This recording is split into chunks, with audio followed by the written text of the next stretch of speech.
You shut your laptop at 7 p.m. You lie perfectly still for 8 hours. And yet, you wake up the next morning feeling exactly as exhausted as you did the night before. If that sounds like you may not be working harder than everyone else. It's possible you are simply recovering incorrectly. There is a psychological difference between ending your workday and ending the stress your workday created. Understanding the specific biological requirements of mental restoration changes the logic behind how we spend our evenings, weekends, and vacations. Consider the typical rest trap. You finish your work, and you eat dinner, and then spend 5 hours scrolling through news and messages until midnight. You haven't worked all evening, but your brain has been exposed to a constant stream of information and emotional stimulation. It never actually switched off. Most people treat recovery as a quantity problem, thinking they just need more time away from the desk. But the number of hours you spend away is only part of the equation. The true metric is your psychological state. Two people can have the exact same Saturday off. One returns Monday energized, the other returns exhausted. They had the same number of hours, but physical distance from the workplace guarantees nothing about achieving mental restoration. To achieve true rest, researchers identify 4 specific psychological criteria. The first is detachment. This is the mental disengagement from work, the complete separation of the mind from workplace tasks, manager comments, or future deadlines.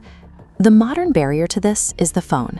We scroll because we think we're relaxing, but we're actually replacing one stream of stimulation with another. You stop producing your own work, but you start consuming everyone else's. The second criterion is relaxation. But relaxation requires more than just low physical effort. You can sit perfectly still while your nervous system remains highly activated by stressful media or online arguments. True relaxation involves a biological downregulation. It is a physiological transition from "I need to respond" to "nothing needs me right now." Many people push themselves until they collapse and call that rest, but collapse isn't recovery. Your body simply reached its limit. If every week follows this pattern of stress and collapse, you aren't building long-term resilience. You're simply surviving the cycle. The third criterion is mastery. This is the idea that effortful, challenging activities, like learning an instrument or a language, can restore energy better than passive entertainment. Mastery works because it provides an experience of progress in a domain you control, free from workplace metrics, external evaluation, or the pressure to perform for others. The fourth ingredient is control. A small window of totally autonomous time where you decide exactly what happens is more restorative than an entire day off that is hijacked by other people's demands and obligations. This lack of daily control is why vacations often fail to provide lasting benefits. An expensive trip is a temporary escape, but it doesn't address the underlying system that exhausts you every other day of the year. Relying on rare vacations is like waiting until a phone battery reaches 1% before you charge it. Recovery works as a daily habit, not an emergency medical procedure.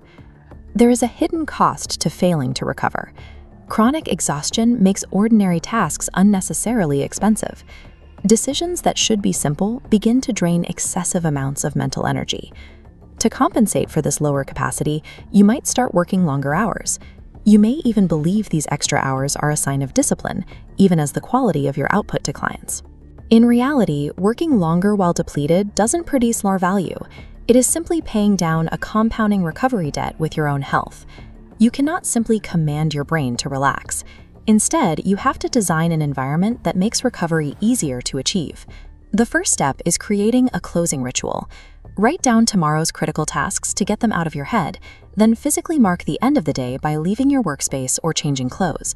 This signals to your brain that the problems have somewhere to go, and you don't need to carry them tonight.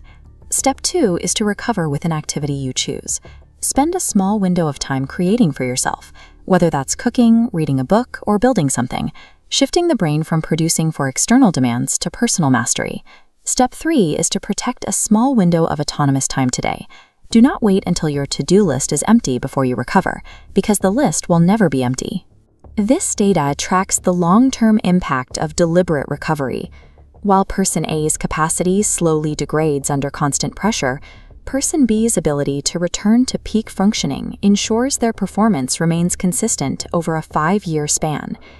Deliberate recovery allows for a level of sustained performance that is physically impossible for the person who never stops. Consider the mechanism of an ancient wooden bow. Its true power comes from the intelligent alternation between tension and release. If the bow stays under tension permanently, it eventually loses its ability to spring back. Tonight, test your own recovery. Did you mentally disconnect? Did your system settle down? Did you experience growth? And did you control your time?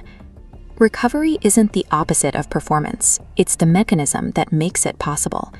Stop confusing exhaustion with progress and master the balance of when to push and when to release.